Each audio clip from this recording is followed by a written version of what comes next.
নমস্কার বন্ধুরা, বৌমা হেসেলে আপনাদের স্বাগত। আজকে দেখুন এই গরমের মধ্যে আমি একটি হেলথফুল রেসিপি নিয়ে চলে এসেছি।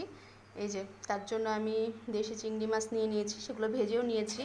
আর এই দেখুন লাউ দিয়ে এই চিংড়ি মাছটা রান্না করব। তার জন্য আমি কড়াইয়ে তেল গরম করে দিয়েছি, অলরেডি হয়ে গেছে গরম। এই যে তেজপাতা, এর মধ্যে আমি জিরে ফোড়ন দিলাম।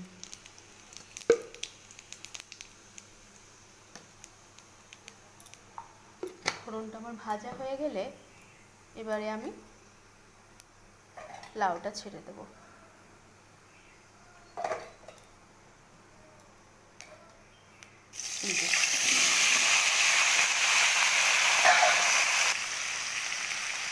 এবার আমি লাউয়ের মধ্যে এই যে খানিকটা লবণ দিয়ে দিলাম।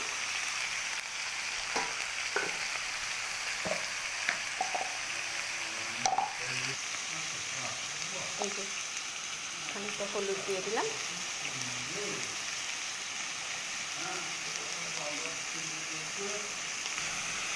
দেখুন আমি লবণ হলুদটা দিয়ে ভালো করে লাউয়ের সঙ্গে লবণ হলুদটা মাখিয়ে নিলাম।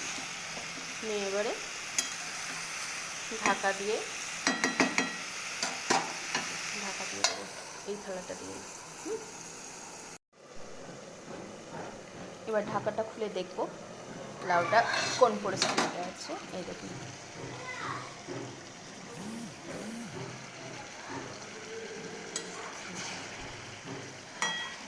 লাউগুলো প্রায় অর্ধেক সেদ্ধ হয়ে গেছে। এই অবস্থায় আমি মশলাটা দিয়ে দেবো, তাহলে মশলাও কষানো হবে। লাউ এই যে তার জন্য আমি করে নিয়েছি একটু আদা, একটু জিরে, অল্প একটু ধনে, গোটা ধনে, আর দুটো শুকনো লঙ্কা নিয়ে নিয়েছি।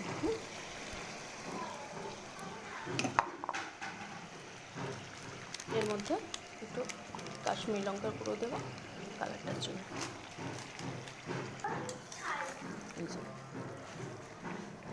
নাড়াচাড়া করে নেব।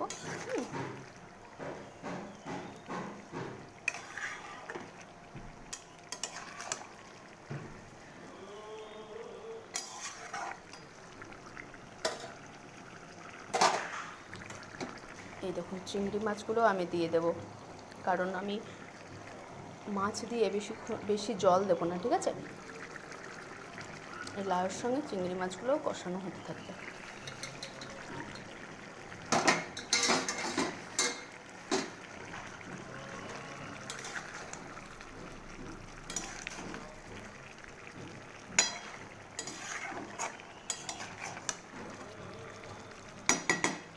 আমি ঢাকা দিয়ে দেবো। ঢাকাটা খুলে দেবো।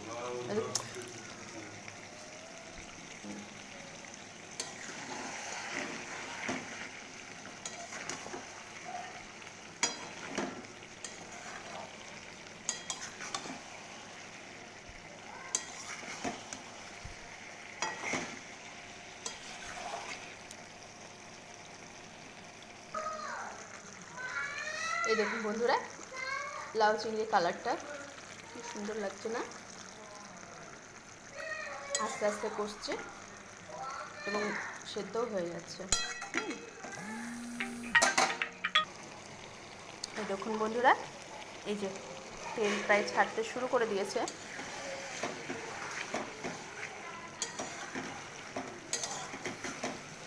এবার এর মধ্যে আমি সামান্য একটু জল দিয়ে দেবো।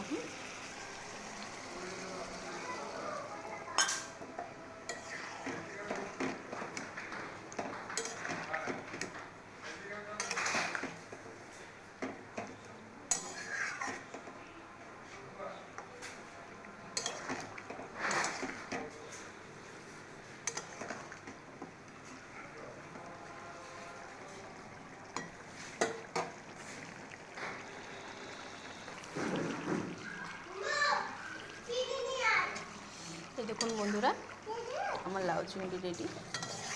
এবার আমি ঢেলে নেব।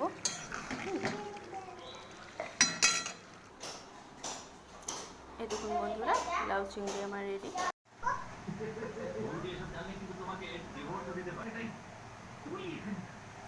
আমার লাউ চিংড়ি রেডি হয়ে গেছে। আপনারা বাড়িতে অবশ্যই ট্রাই করবেন, দেখবেন এই গরমে খুব ভালো লাগবে।